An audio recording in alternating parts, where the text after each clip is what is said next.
akan bagi penerangan supaya kamu, dan cikgu akan rakamlah kelas ni supaya kamu faham nanti apa yang perlu kamu buat tugasan.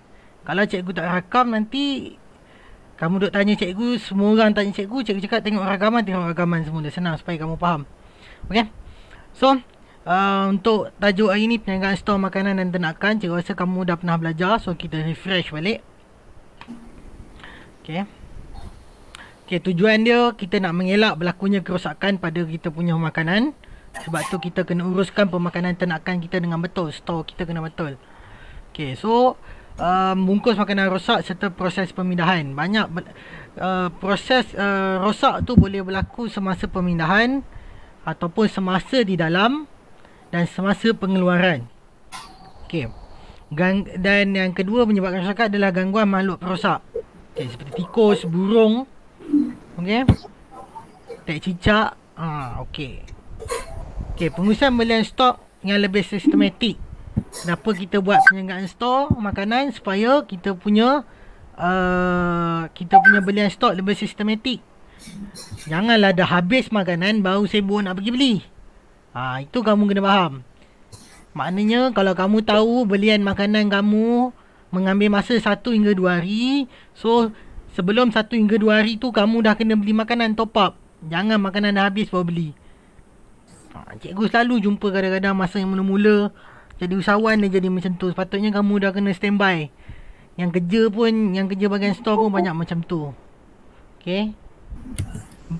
So kamu kena peka bila kamu dah kerja dekat industri nanti. Kalau kata kamu diamanahkan jaga store makanan, kamu kena peka.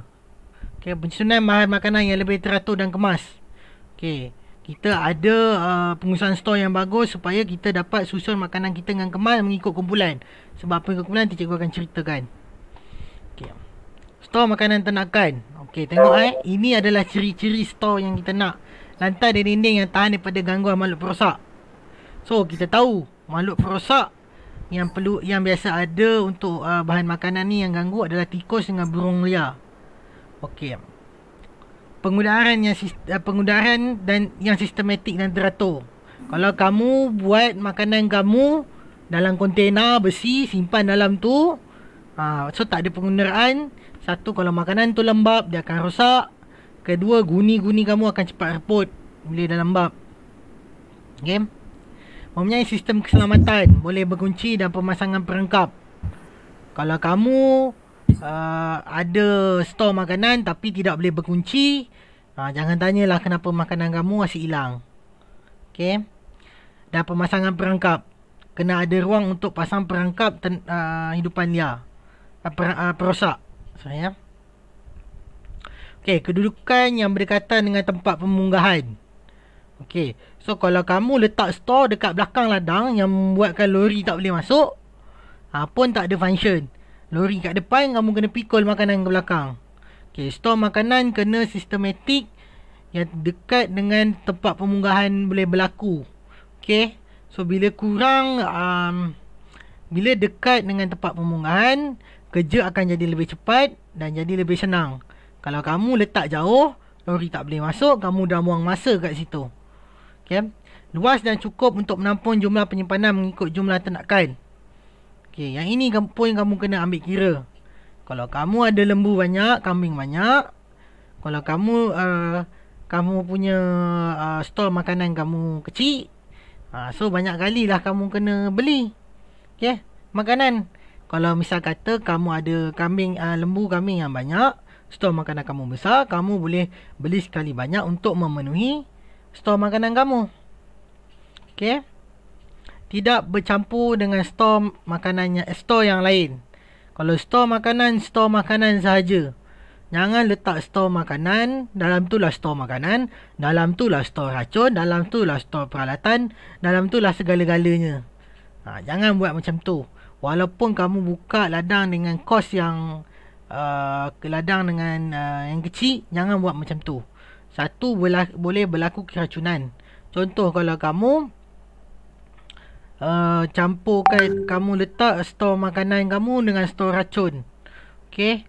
Bila tak ada penggunaan dan penguapan berlaku. Kalau tertumpah, kalau terbocor tu racun, Okay. So tumpah ke makanan. Kalau pergi ke makanan kamu, kalau kena kat PKC, kamu kan boleh dapat kesan.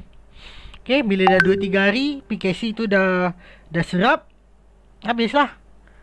Okay, so nakkan kamu pun boleh mati. Okay, ini yang kena tengok. Cikgu pergi ke industri, banyak industri yang kadang-kadang dia tak perasan ini berlaku. Dia bercampur dengan store-store lain. Kalau store makanan bercampur dengan store peralatan tu boleh tahan lagi lah. Tapi sebenarnya tidak selamat. Okay, kamu letak, okay, contoh kamu bayanglah, kamu store unit kita dekat belakang tu, kat situ lah letak pallet juga. Kamu bayang kamu tengah-tengah angkat pallet, cangkul jatuh, jebak jatuh, barang jatuh. Selamat atau tidak selamat? Okay. Itu yang kamu sebagai kamu dah DVM tau. Kamu kena parti benda-benda macam ni. Okay, DVM ni dah selaku sebagai penolong pengurus. Bukan lagi penyelia, bukan lagi pekerja. So minda kamu kena buka lebih besar. Okay. Berlaku pengrekodan keluar dan masuk stor makanan. Yang ini selalu berlaku. Dia tak record. Makanan masuk dia record, makanan keluar tak record. Sepatutnya hari-hari kalau makanan keluar, kalau hari-hari keluar 3 guni, hari-hari kena record 3 guni keluar. Okay, supaya nanti siapa yang menguruskan bahagian stor makanan ni, dia boleh tengok, okay, dah berapa, dah minggu ni berapa banyak keluar, bila aku kena beli lagi. Okay, kalau kamu keluar tak record, takkanlah orang yang jaga stor tu nak kena kira hari-hari makanan tu, kan? So daripada record tu memainkan peranan. Okay, kalau record makanan kamu fail, habis. Memang belian secara last minute, tak ada makanan tu memang berlaku. Okay. Okay, tengok stor makanan ni. Okay, kita tengok. Ada penguadaraan. Okay, dia ada pallet kayu dia. Okay, cikgu tak sentuh lagi pasal pallet. Nanti cikgu sentuh pasal pallet. Okay, susunan dia macam mana. Okay, dia disusun mengikut kumpulan. Okay, kumpulan yang sama saja. Okay. Ni salah satu contoh. Okay, dia punya lantai bukan lantai kayu. Okay, kalau kamu letak, kalau kata kamu buat store makanan kamu kabin. Okay, dinding kabin, kayu kabin. Okay, zaman cikgu belajar dulu ada macam tu. Okay, itu paling senang tikus nak masuk. Okay, dia gigit, buat lubang, tu habis makanan kamu. Okay, so kena tengok balik. Okay, yang ini nampak dia susun ikut jenis. Kalau kamu pergi kedai-kedai makanan ternakan, dia akan susun ikut jenis macam ni. So kamu store kamu kalau besar, buatlah macam ni kalau kamu banyak jenis makanan, supaya senang kerja pengurusan. Okay, kalau kamu letak bertergabur, memang seksa lah kerja pengurusan kamu nanti. Okay. Okay, macam ni cikgu cakap. Okay, lantai kayu, nampak berlubang. Sebab makanan ni berat. Dia letak, jatuh, rebah, berlubang. Okay, tak ada pun tikus gigit. Dah berlubang, tikus gigit, masuk, habis kita punya makanan. Okay, kalau kita tengok yang kedua ni. Okay, dia ada penguadaraan, tetapi dia tak ada 2 pintu. Seboleh-bolehnya untuk seboleh-bolehnya store makanan pastikan 2 pintu. Pintu masuk dan pintu keluar. Kalau kata tak boleh 2 pintu, 1 pintu pun boleh, tapi kamu kena susun mengikut yang sepatutnya. Okay, yang mana sampai dulu didahulukan. Yang itu bagi makan dahulu. Okay, kalau yang dalam store kamu ada stok yang lama, yang lain sampai kamu bagi makan yang lain, yang stok lama tu kamu perap lama-lama, makanan tu rosak, makanan tu rugi. Okay, walaupun dia kering, okay, kamu kena fikir stok tu tidak boleh simpan dengan lama. Macam makanan manusia juga, dia ada expired date. Sama juga macam makanan ternakan. Okay, dia ada satu tempoh yang dia akan rosak. So kamu kena buat sistem macam ni. Bila kamu kerja, bila ada industri yang pengurusan store dia tak berapa betul, kamu kena betulkan ya. Okey, penggunaan pallet. Okey, semua kenal pallet kayu pallet kenal semua? Kenal. Okey, bagus. Okey, so pellet ni boleh dibuat daripada plywood ataupun kayu ataupun pellet plastik. Okey, nak senang cerita yang mana angkat pakai forklift tu bawah tu itu dipanggil pellet. Okey, jarak sekurang-kurangnya bila kamu dah pakai pellet ni dalam stor makanan kena letak 15 cm ataupun 6 inci daripada dinding simen. Sebab apa? Siapa beritahu cikgu sebab apa? Kena letak dengan jarak 15 cm. Supaya Supaya apa? tak masuk angin, tak rosak. Tak rosak, yes, betul, tak rosak. Tak rosak sebab apa? Disebabkan apa? Kalau banjir pun dia tak kena dengan. Okey, satu kalau kita tengok, okey, kalau kamu dekat rumah, kamu ada dinding kan, semua rumah ada dinding. Okey, kamu tengok kalau dinding rumah kalau rumah kamu ada yang bocor dan dinding dia lembab. Okey, so kamu bayangkan kalau makanan tu kamu telah rapat, PKC ni serap, lembab. So makanan dia rosak. Yang kedua, kita elak kalau kata kita punya sistem punya makhluk perosak kita tak terurus dalam tu, kita elak supaya tikus boleh panjat melalui dinding. Okey, untuk ke pellet makanan. Okey, tapi yang utamanya elak makanan rosak dari segi kelembapan dinding itu sendiri. Sebab bila ada, okey, contoh kalau kata dinding kamu store kamu dalam tu ada piping air dalam tu pecah. So dinding tu akan jadi lembab. Bila kamu letak PKC rapat, PKC tu kering, dia akan serap. Itu sebenarnya. Okey, mengelakkannya rosak disebabkan serapan kelembapan daripada lantai dan dinding simen. Jadi cakap dia, gangguan makhluk rosak seperti tikus. Okey, penyusunan makanan. Okey, bungkusan makanan perlu disusun dan diatur dengan baik bagi memudahkan pengambilan, mengelakkan ia terjatuh dan memudahkan pengiriman stok. Okey, yang ini tujuan kenapa kita kena susun makanan. Kalau kita susun berterabur, mampu orang nak kira stok tu. Jenuh dia nak mengira. Kalau kamu susun tak teratur, kamu angkat satu, jatuh 3. Penat kerja kamu nak angkat lagi 3 tu susun balik. So susunan dia ada cara susunan, nanti cikgu akan ajar. Okey, bungkusan makanan perlu disusun dengan rapi mengikut jenis makanan. Okey, so macam cikgu cakap tadi, kena susun ikut jenis. Kalau PKC, PKE, PKE. Okey, kalau sheet pellet, jangan campur-campur kan. Okey, dalam satu gerombolan pellet tu, makanan tu ada sheet pellet, ada PKC, ada PKE. Mampus orang nak mengira. Kamu nak mencari kemudian hari pun susah. Okey, mencampurkan beg makanan yang berbeza akan menyebabkan kesukaran untuk mengenal pasti jenis makanan dan membuat pengiraan stok. Okey, so kalau dah campur, cikgu cakap tadi lah, susah nak buat pengiraan stok. Makanan yang baru diterima perlu disusun berasingan dan jangan dicampur dengan baki stok yang terdahulu. So kita kena asingkan. Kalau stok yang sampai semalam, stok yang sampai hari ni. Kita kena habis stok yang kita kena bagi habis kan stok semalam baru guna stok hari ni. Kita gunakan sistem first in, first out. Yang mana masuk dulu, yang itu kita habiskan. Yang mana masuk kemudian, itu kemudian kita habiskan. Okey? Bungkusan makanan yang tidak susun dengan sempurna boleh menyebabkan kedudukan yang tidak stabil, mudah terjatuh dan sukar untuk angkat ataupun mengalih bungkusan mengikut serta mengirakan stok. Okey, cikgu cerita dia. Makanan yang disimpan dalam tempoh yang lama juga akan rosak, seperti bungkusannya akan menjadi reput, berlaku serapan kelembapan dan serangan mikrob berbahaya. Okey, yang ini kita tengok reput kita boleh nampak, tak ada masalah. Okey, kalau kena gigit tikus kita boleh nampak. Okay. Kalau tikus tu duduk atas kita punya pellet, dia tak gigit, dia kencing tikus. Yang itu yang kita tak nampak. Okey, zaman cikgu belajar dulu ada kes macam ni. Okey, kecil tikus tak ada ternakan ni berlaku daripada pemakanan. Tengok pellet tu cantik je, tak ada koyak, tak ada apa. Tapi kena kencing tikus. Okey.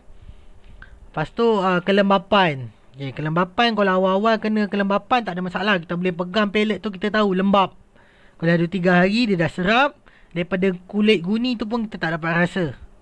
Dan serangan mikrob berbahaya. Yang ni penyakit-penyakit lah. Okay. Okey, ada dua kaedah sunan cikgu akan tunjukkan. Ada kelebihan dan kekurangan.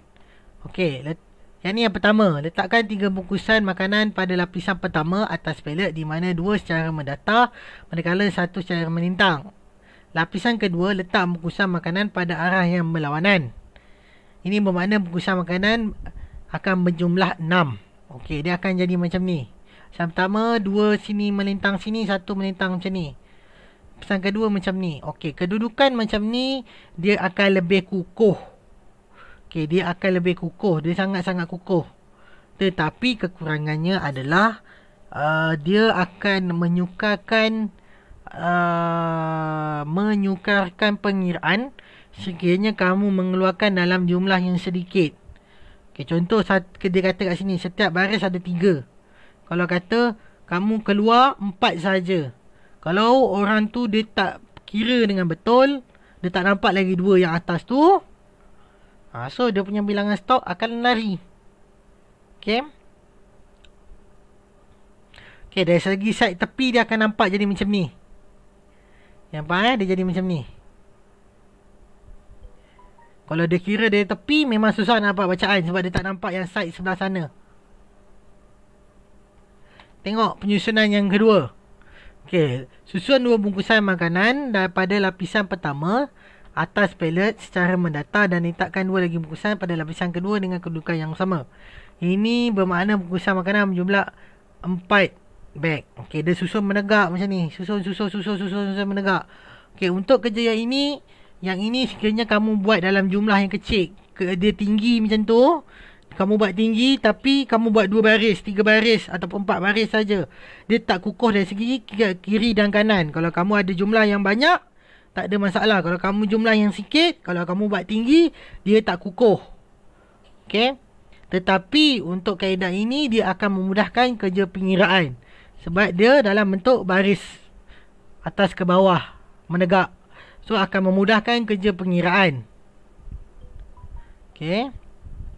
Okey, rekod bahan makanan. So, kerja merekod kena buat. Okey, nanti cikgu akan tunjukkan cara contoh-contoh rekod yang kamu kena lakukan. Okey. Okey, setiap jenis dan jumlah makanan yang diterima melalui pembelian atau dikeluarkan kepada unit ladang ternakan perlu direkod setiap hari mengikut borang atau buku rekod masing-masing. Cikgu cakap dia lah. Kerja merekod kena berlaku walaupun dia keluar 1 guni sekalipun. Kamu kena rekod. Okey. Kamu kena rekod walaupun keluar 1 guni. Walaupun masuk 1 guni sekalipun kamu kena rekod juga. Apalagi kalau masuk 10, 100 kamu kena rekod Ni bagi memastikan jumlah stok mencukupi untuk digunakan dalam tempoh masa tertentu. Okey. Semua maklumat bahan makanan tersebut boleh dikumpul dan direkodkan setiap bulan bagi memudahkan pemantauan stok sama ada perlu membuat belian seterusnya ataupun tidak. Okey. So, untuk maklumat-maklumat tu perlu dikumpulkan setiap bulan. Kalau kata kamu ada stok yang besar, bulan lah. Okey, kalau kamu stok yang kecil, kamu buat mingguan. Okey, ataupun 2 minggu sekali cek rekod. Cek rekod, menyeli rekod tu. Okey, makanan aku tinggal berapa. Okay, so bersedia untuk beli. Okay. Okay, ini adalah salah satu rekod makanan. Okay. Yang ini kamu kalau tengok contoh sini, kamu tengok berian rekod ni nombor nama makanan tu. Lokasi kat mana. Kumpulan apa. Okay. Kamu kena letak untuk memudahkan kerja kamu. Okay, kamu letak satu kumpulan makanan tu PKE letak situ A1. Okey, PKC A2 kamu tulis kat situ. Okey, kalau kata ada pekerja yang baru masuk dan dia tak tahu mana satu PKC, PKE, kamu just inform kat dia, okey ambil makanan dekat A1. Okey, record makanan ke A2. Macam tu.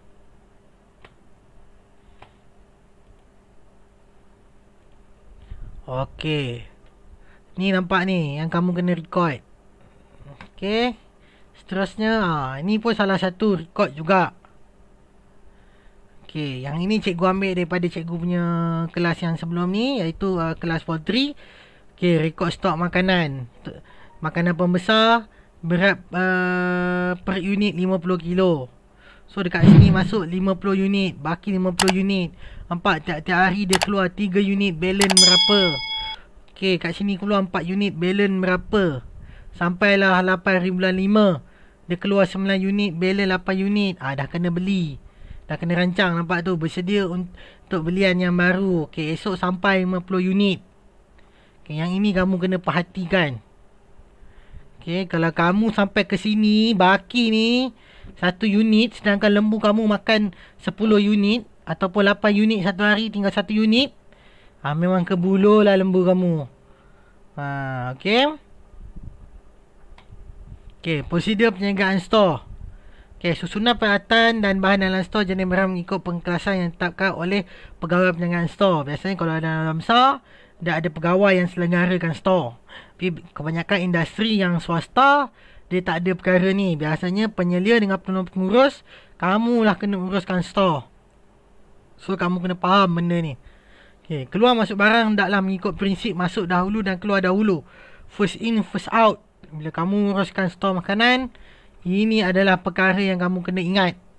First in, first out. Apa yang masuk dulu, itulah yang keluar dulu. Apa yang masuk kemudian, itulah keluar kemudian. Okay. Habuk dan kotoran hendaklah selalu disapu supaya stor sentiasa bersih. Selain daripada record, kamu kena nyatakan juga, bila kamu sebagai penolong pengurus, kamu kena letakkan juga pekerja kamu untuk membersihkan stor. Okay, membersihkan stor, sapu habuk-habuk. Okay, yang kedua, cek perangkap makhluk perosak. Okay. Sampai sarap hendaklah dikumpul dan dimasukkan tempat pembakaran atau dilupuskan. Makanan ternakan yang simpan dalam guni hendaklah disusun dengan teratur dan kemas. Okay, penggunaan udara yang mencukupi dapat membantu meningkatkan tempoh simpanan yang lebih lama, tidak berkulat dan tidak rosak pada makanan. So, bila kamu fikir, bila nak selamat, kamu beli kontainer sebiji, kamu masuk ke dalam tu, itu tak selamat. Dia hanya selamat daripada makhluk perosak. Tapi tiada pengudaraan, tak ada guna juga. So, kerja pengudaraan penggunaan kena ada. Kalau tak ada pengudaraan, tak ada function untuk makanan. Makanan akan cepat berkulat sebab dia lembab dalam tu. Okay. Penggunaan pelet kayu bagi peralatan dan bahan yang sesuai mengelakkan kerosakan. Okay, kita tahu kalau kita makanan kena pakai pelet lah.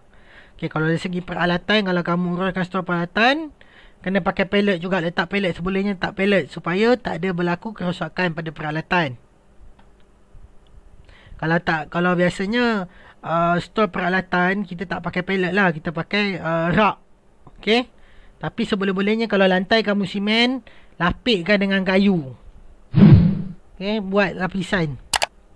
Okay, itu sahaja untuk kelas kita malam ni. Aduhai, bagai merpati